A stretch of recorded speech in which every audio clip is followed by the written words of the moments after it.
남편 태수가 떠난 지 사흘째 되던 날 나는 아직 상복을 벗지도 못한 채 며느리 지연과 마주 앉아 있었다. 장례식장에서 돌아온 지 겨우 2시간. 조문객들이 남긴 국화꽃 냄새가 아직 집안에 머물러 있었고 태수가 평소 앉던 안락 의자엔 그의 체온이 아직 남아있는 것 같았다. 어머니, 죄송하지만 이야기 좀 해야 할 것 같아요. 지연의 목소리는 평소보다 한 톤 낮았지만 그 안에 담긴 의도는 명확했다. 그녀는 검은 핸드백에서 몇 장의 서류를 꺼내며 식탁 위에 가지런히 놓았다. 민호 상속분 정리 때문에요. 아시다시피 태수 아버지가 돌아가시면서 민호에게 상당한 재산을 남기셨잖아요. 나는 찬물 한 컵을 따라 지연 앞에 놓으며 그녀를 바라봤다. 28배 나이에 과부가 된 그녀. 교통사고로 남편을 잃고 홀로 민호를 키우며 우리 집에 들어온 지 벌써 3년이 흘렀다. 태수는 늘 지연을 친딸처럼 아꼈고 7살 민호를 손자 이상으로 사랑했다. 상속분이라니? 네. 예금과 부동산, 그리고 주식까지 민호 명의로 된 것들이 꽤 되거든요. 제가 민호의 법정 대리인이니까 당연히 관리해야 하는 게 맞고요. 지연은 서류 하나를 내 앞으로 밀어냈다. 부동산 등기부등본이었다. 우리 집 주소와 함께 민호의 이름이 또박또박 인쇄되어 있었다. 이 집도? 네. 태수 아버지께서 민호 앞으로 증여하셨잖아요. 작년에요. 그때 어머니도 도장 찍으셨던 거 기억하시죠? 기억했다. 태수가 나중에 세금 문제 때문에 미리 해두는 게 좋겠다며 설명했을 때 나는 별 생각 없이 동의했었다. 어차피 우리가 살던 집이고 민호는 내 손자나 다름없었으니까. 그런데 지금 지연의 얼굴에서 읽히는 건 슬픔이나 상실감이 아니었다. 무언가 차갑고 계산적인 빛이 그녀의 눈동자에서 번뜩였다. 그래서 제가 민호 재산을 전담 관리하려고 하는데 어머니께서도 협조 좀 해주셨으면 해서요. 협조? 네. 우선 통장이나 카드, 그런 것들 다 정리해야 하고, 이 집 관리비나 세금도 체계적으로 처리해야 하거든요. 그리고 지연이 잠시 망설이더니 다시 입을 열었다. 어머니도 이제 혼자 이 큰 집에서 지내시기 어려우실 텐데 좀 더 작은 곳으로 옮기시는 게 어떨까요? 민호랑 저는 따로 나가서 살고요. 나는 그제야 지연이 무엇을 원하는지 알 수 있었다. 태수의 장례가 끝나자마자 그녀는 이미 계산을 끝마친 상태였다. 지연아. 네. 태수가 민호를 얼마나 사랑했는지 너도 알잖니. 물론 알죠. 그래서 더욱 민호의 미래를 위해서 신중하게 처리해야 한다고 생각해요. 지연의 대답은 완벽했다. 논리적이고 합리적이었다. 하지만 뭔가 공허했다. 그녀의 말 속에서는 태수에 대한 그리움도 민호에 대한 진짜 사랑도 느껴지지 않았다. 일단 생각해 볼게. 어머니, 시간이 그렇게 많지 않아요. 상속세 문제도 있고 여러 절차들이 복잡해서 그래도 생각할 시간은 필요하잖니. 지연의 얼굴에 순간 짜증스러운 기색이 스쳤지만 곧 다시 정중한 표정으로 돌아왔다. 알겠어요. 하지만 너무 오래 미루시면 곤란해요. 제가 법정 대리인으로서 처리해야 할 일들이 산더미거든요. 그날 밤 나는 태수와 함께 쓰던 침실에서 홀로 잠을 이루지 못했다. 지연의 말들이 머릿속에서 맴돌았다. 법정 대리인, 상속세, 관리비. 모든 게 돈과 관련된 이야기였다. 태수는 정말 이런 걸 원했을까? 자신이 평생 모은 재산이 이런 식으로 계산되고 분배되기를 바랐을까? 창밖으로 민호의 방에서 새어나오는 불빛이 보였다. 아이는 할아버지를 잃은 슬픔을 어떻게 달래고 있을까? 지연은 민호와 제대로 된 대화를 나눴을까? 새벽 2시가 되어서야 나는 간신히 잠들 수 있었다. 꿈속에서 태수는 여전히 살아 있었고 민호를 안고 웃고 있었다. 태수가 세상을 떠난 지 일주일이 지났다. 장례를 치르고 문상객들을 보내느라 미처 손대지 못했던 태수의 물건들을 정리하기 시작했다. 그의 서재에는 40년간의 흔적들이 고스란히 남아 있었다. 회사원 시절의 업무 수첩들, 내가 보내준 편지들, 민호가 그려준 그림들, 모든 것이 태수다워서 눈물이 났다. 가장 아래 서랍을 열었을 때 나는 낡은 가죽 수첩 하나를 발견했다. 표지에 2024라고 적혀 있었다. 올해 수첩이었다. 수첩을 펼치자 태수의 정성스러운 글씨가 나타났다. 1월 15일 마이너스 순자가 감기 기운이 있는 것 같다. 약국에서 비타민 사와야겠다. 1월 20일 마이너스 민호가 수학 시험에서 85점을 맞았다고 한다. 지연이 학원을 더 보내고 싶어 하는데 아이가 스트레스 받지 않았으면 좋겠다. 2월 3일 마이너스 지연이 또 돈 이야기를 꺼냈다. 민호 교육비가 부족하다면서. 하지만 벌써 매월 50만 원씩 주고 있는데 심장이 뛰기 시작했다. 태수가 지연에 대해 뭔가 걱정하고 있었다는 게 느껴졌다. 2월 10일 마이너스 지연이 민호에게 소리를 지르는 걸 봤다. 아이가 잘못한 것도 아닌데 요즘 너무 예민한 것 같다. 2월 28일 마이너스 민호가 엄마가 무서워요라고 했다. 뭔가 잘못되어 가고 있다. 수첩의 내용은 갈수록 심각해졌다. 3월 15일 마이너스 지연이 민호 통장에서 돈을 뺐다. 교육비라고 하는데 영수증을 보여달라고 했더니 화를 냈다.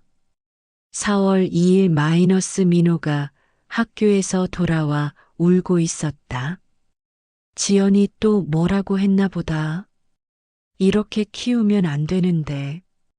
4월 20일 마이너스 결심했다. 만약 내게 무슨 일이 생기면 순자가 민호를 지켜줬으면 한다. 지연에게만 맡길 수는 없다. 손이 떨렸다. 태수가 이런 걱정을 하고 있었다니. 수첩 뒤쪽에서 작은 녹음기가 하나 나왔다. 오래된 카세트 녹음기였다. 재생 버튼을 눌렀다. 순자야. 이 녹음을 듣고 있다면 아마 내가 먼저 간 거겠지. 태수의 목소리였다. 살아생전 그대로의 따뜻하고 다정한 목소리. 미안해. 이런 방법밖에 생각할 수 없었어. 지연이한테 직접 말하면 오해할 수도 있고, 그렇다고 너한테 미리 걱정 끼칠 수도 없고, 녹음 속에서 태수가 잠시 기침을 했다. 순자야, 부탁이야. 민호를 지켜줘. 지연이가 나쁜 아이는 아니지만 요즘 너무 돈에만 신경 쓰는 것 같아서 걱정이야. 민호가 진짜 필요한 건 돈이 아니라 사랑이거든. 나는 녹음기를 가슴에 꼭 안고 흐느꼈다.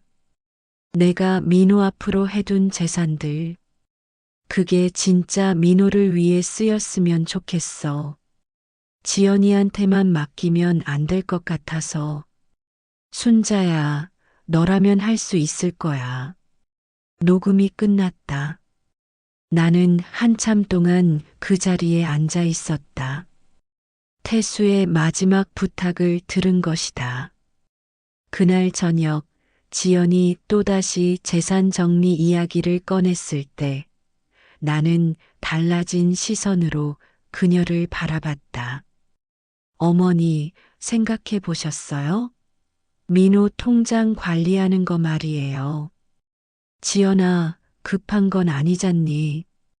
아니에요. 급해요. 민호 학원비도 내야 하고, 이 집 관리비도 밀려 있고, 어머니께서 계속 미루시면 제가 곤란해져요. 지연의 목소리에 짜증이 섞여 있었다. 태수 수첩에 적힌 내용들이 떠올랐다. 민호는 학원을 가고 싶어 해? 네. 그야 당연히. 아이 교육은 부모가 결정하는 거 아닌가요? 민호한테 직접 물어봤어? 지연이 잠시 당황하는 표정을 지었다. 어머니, 7살 아이가 뭘 안다고. 그냥 따라오게 하는 게 맞죠. 나는 고개를 끄덕이며 그녀를 계속 지켜봤다. 태수의 걱정이 헛된 게 아니었다는 걸 점점 확신하게 되었다. 좀 더 생각해 볼게. 어머니, 지연이 목소리를 높였다가 이내 자제했다. 죄송해요. 너무 조급했나 봐요. 하지만 정말 시간이 많지 않아요. 법정 대리인으로서 해야 할 일들이. 알겠어. 조금만 더 기다려줘. 그날 밤 나는 태수의 수첩을 처음부터 다시 읽었다. 그의 걱정과 사랑이 한 글자 한 글자에 담겨 있었다. 그리고 나는 결심했다. 태수의 부탁을 지키겠다고. 태수가 떠난 지 열흘째 되던 날 저녁 예상치 못한 전화가 걸려왔다. 안녕하세요. 혹시 김순자 여사님 맞으신가요? 낯선 여성의 목소리였다. 또렷하고 정중했지만 어딘가 떨리는 느낌이 있었다. 네, 맞는데요. 저는 김은주라고 합니다. 혹시 시간 괜찮으시면 뵙고 싶은데요. 김은주. 어디서 들어본 이름 같았지만 정확히 떠오르지 않았다. 누구신지. 어머니. 그 순간 나는 숨이 멎는 것 같았다. 어머니라는 말이 주는 무게감. 40년 전의 기억이 쏟아져 나왔다. 혹시, 네, 저예요. 은주예요. 전화기를 놓칠 뻔했다. 은주, 내 딸 은주. 6살 때 잠깐 눈을 뗀 사이에 사라져버린 내 딸. 은주야. 정말 은주야? 네, 어머니. 오랜만이에요. 40년 만이었다. 40년 전 그날의 기억이 생생했다. 시장에 나갔다가 돌아오니 은주가 보이지 않았다. 온 동네를 뒤져도 찾을 수 없었고 결국 경찰에 신고까지 했지만 소용없었다. 당시 유괴 사건이 빈번했던 시기였다. 많은 아이들이 해외로 불법 입양되어 나갔다는 소문이 돌았고 은주도 그런 경우일 가능성이 높았다. 어디 있었어? 어떻게 살았어? 캐나다에 있었어요. 입양되어서요. 얼마 전에 한국에 왔어요. 아버지 부고를 보고 은주가 눈물을 참는 소리가 들렸다. 아버지, 장례식에 가고 싶었는데 늦었어요. 미안해요, 어머니. 나도 눈물이 쏟아졌다. 40년 만에 돌아온 내 딸. 태수의 장례식에는 참석하지 못했지만 그래도 돌아왔다. 은주야, 어머니가 미안해. 지키지 못해서. 아니에요. 어머니 잘못이 아니에요. 그냥 그런 시대였던 거죠. 전화 너머로 은주의 침착한 목소리가 들렸다. 40년의 세월이 그녀를 단단하게 만들었나 보다. 지금 어디 있어? 서울에 있어요. 호텔에서 지내고 있고요. 어머니, 뵐 수 있을까요? 너무 갑작스럽게 연락드려서 죄송하지만. 당연하지. 당연히 봐야지. 언제든 와. 지금 당장이라도. 내일 오후에 갈게요. 주소는 예전 그대로인가요? 그래. 그대로야. 전화를 끊고 나서 나는 한참 동안 서 있었다. 은주가 돌아왔다. 40년 만에. 그때 지연이 부엌에서 나왔다. 어머니, 누구랑 통화하셨어요? 울고 계시네요. 아, 응. 옛날 지인이야. 나는 아직 지연에게 은주 이야기를 할 준비가 되지 않았다. 40년 전에 잃어버린 딸이 돌아왔다는 걸 어떻게 설명해야 할까? 내일 손님이 온대. 손님이요? 누구세요? 지연의 목소리에 경계심이 섞여 있었다. 요즘 그녀는 집에 누가 와도 예민하게 반응했다. 옛날 지인이야. 오랜만에 만나는. 아, 네. 그럼 제가 청소 좀 해둘게요. 다음 날 나는 새벽부터 집안을 정리했다. 은주가 어떤 모습으로 왔을까? 40년의 세월이 그녀를 어떻게 바꿔놓았을까? 오후 2시쯤 초인종이 울렸다. 문을 열자 40대 중반으로 보이는 여성이 서 있었다. 키는 크지 않았지만 단정하고 우아한 인상이었다. 어머니, 그 순간 나는 확신했다. 이 사람이 내 딸 은주다. 얼굴은 많이 달라졌지만 눈매와 미소는 여전히 어린 시절의 모습이 남아 있었다. 은주야. 우리는 현관에서 한참 동안 서로를 바라봤다.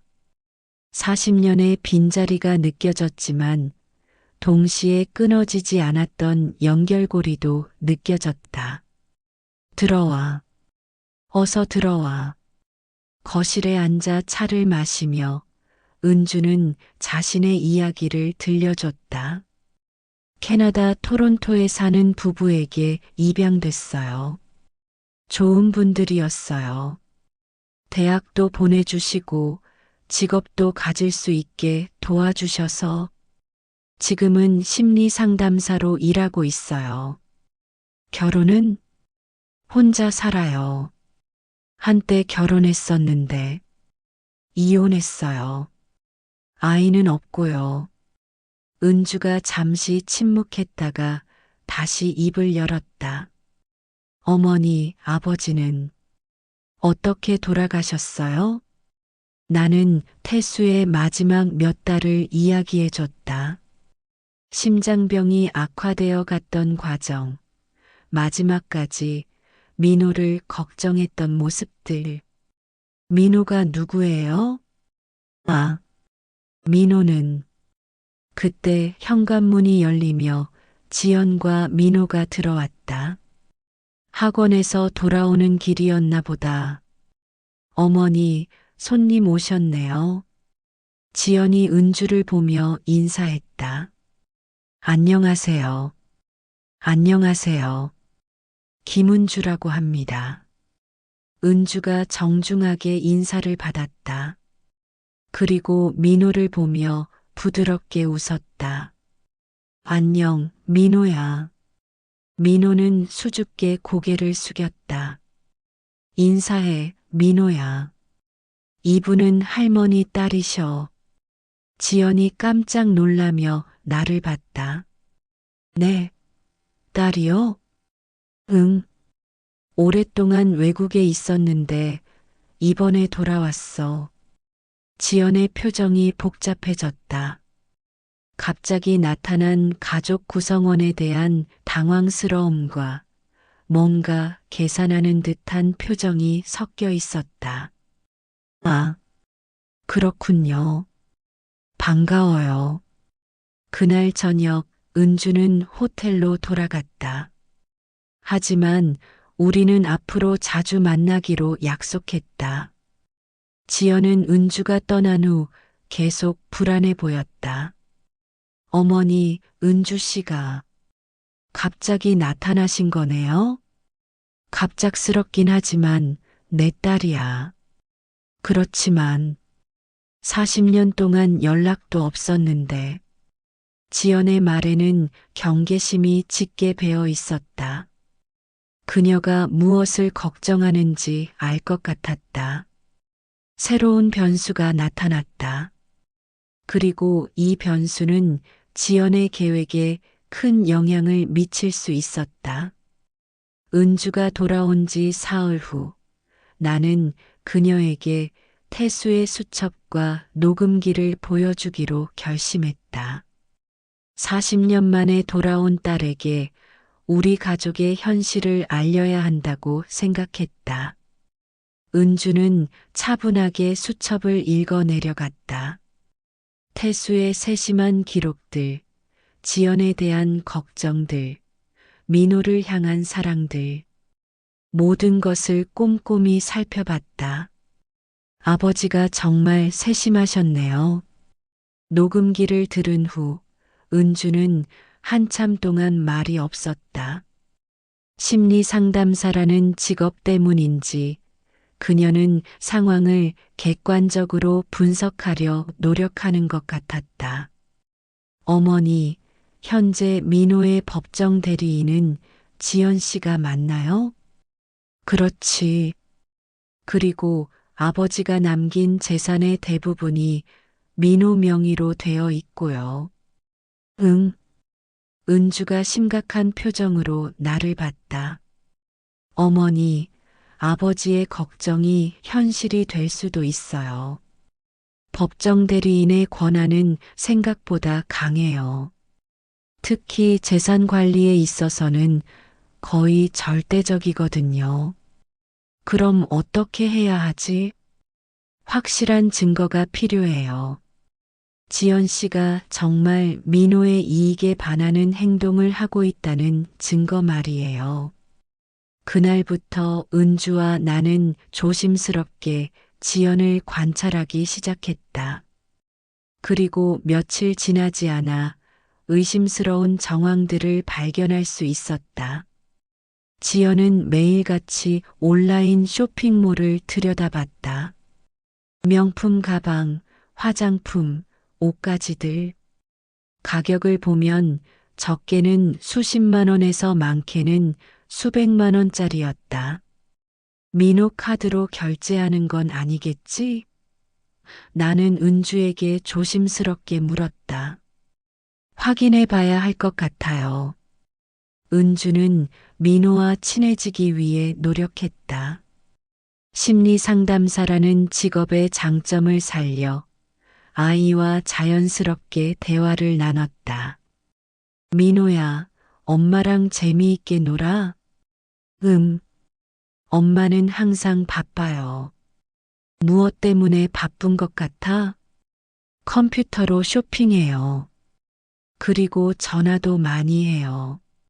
민호의 말을 듣고 은주와 나는 서로 눈을 마주쳤다. 민호야, 엄마가 화낼 때가 있어? 네. 제가 시끄럽게 하면 화내요. 조용히 하라고 소리쳐요. 아이의 표정이 어두워졌다. 할아버지는 안 그랬는데. 할아버지가 보고 싶어요. 은주가 민호를 부드럽게 안아줬다. 할아버지가 민호를 많이 사랑하셨구나. 네. 할아버지는 저랑 많이 놀아줬어요. 그림도 봐주시고, 이야기도 읽어주시고, 태수의 부재가 민호에게 얼마나 큰 공허감을 주고 있는지 알 수 있었다. 그리고 지연이 그 공허감을 제대로 채워주지 못하고 있다는 것도 일주일 후 결정적인 증거를 발견했다. 은주가 민호 방을 정리해 주다가 휴지통에서 영수증들을 발견한 것이다. 어머니, 이것 좀 보세요. 명품 가방 구입 영수증이었다. 200만 원짜리 에르메스 가방. 그리고 결제 카드 정보를 보니 민호명의 카드였다. 이건 민호가 쓸 물건이 아니잖아요. 은주의 말이 맞았다. 7살 아이가 200만 원짜리 명품 가방을 쓸 리 없었다. 휴지통을 더 뒤져보니 비슷한 영수증들이 더 나왔다. 고급 화장품, 레스토랑 식사비, 심지어 성인 의류까지 모두 민호 카드로 결제된 것들이었다. 어머니, 이건 명백히 아동재산 남용이에요. 은주의 목소리에 분노가 섞여 있었다. 그럼 어떻게 해야 하지? 법적 대응을 해야 해요. 하지만 그 전에 더 확실한 증거들을 수집해야 하고요. 증거? 네. 카드 사용 내역, 계좌 입출금 기록, 그리고 민호의 현재 상황을 객관적으로 보여줄 수 있는 자료들이요. 그날부터 우리는 체계적으로 증거를 모으기 시작했다. 은주는 캐나다에서의 경험을 살려 법률 상담도 받아봤다. 며칠 후 더욱 충격적인 사실을 알게 되었다. 은주가 민호와 이야기하던 중 아이가 무심코 한 말 때문이었다. 이모, 엄마가 새 집을 보러 다녀요. 새 집? 네. 저랑 엄마 둘이서 살 집이래요. 할머니는 따로 사신대요. 은주와 나는 깜짝 놀랐다.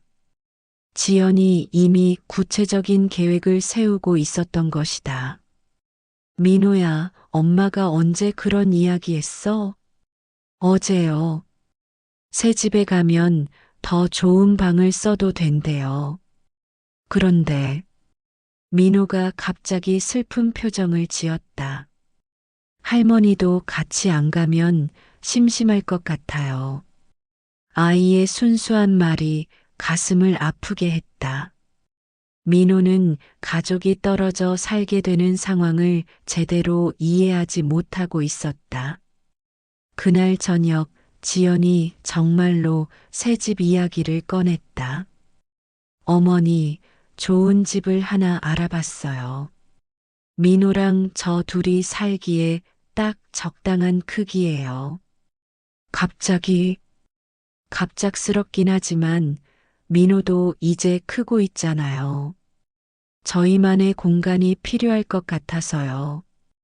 지연의 말투는 이미 결정된 사안을 통보하는 것 같았다. 그럼 나는? 어머니께서는 이 집에 계시면 되죠. 어차피 어머니 것이니까요. 잠깐 뭔가 이상했다. 이 집은 민호 명의였다. 작년에 태수가 증여한 게 맞았다. 지연아, 이 집은 민호 명의잖니. 지연이 잠시 당황하는 표정을 지었다가 곧 태연하게 대답했다. 아, 그렇긴 하지만 어차피 어머니께서 계속 사시는 게 맞죠. 민호는 아직 어리니까요. 뭔가 앞뒤가 맞지 않았다. 지연이 민호의 재산 관리를 강하게 주장하면서 정작 가장 큰 재산인 이 집에 대해서는 포기하는 듯한 말을 하고 있었다. 은주와 나중에 이야기해 보니 그녀도 같은 생각이었다. 뭔가 다른 속셈이 있는 것 같아요. 어머니, 혹시 이 집에 담보대출이라도 있나요? 아니야. 태수가 생전에 다 정리했어.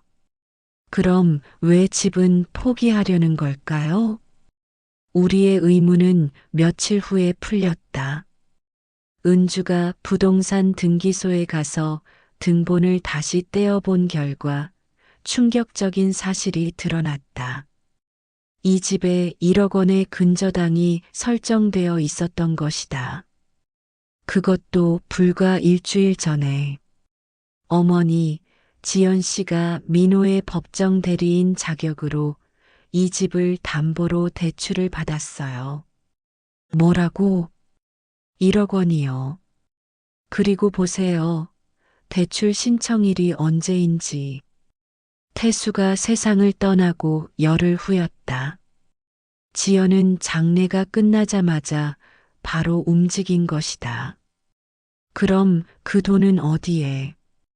그걸 확인해 봐야 해요. 분노가 치밀어 올랐다.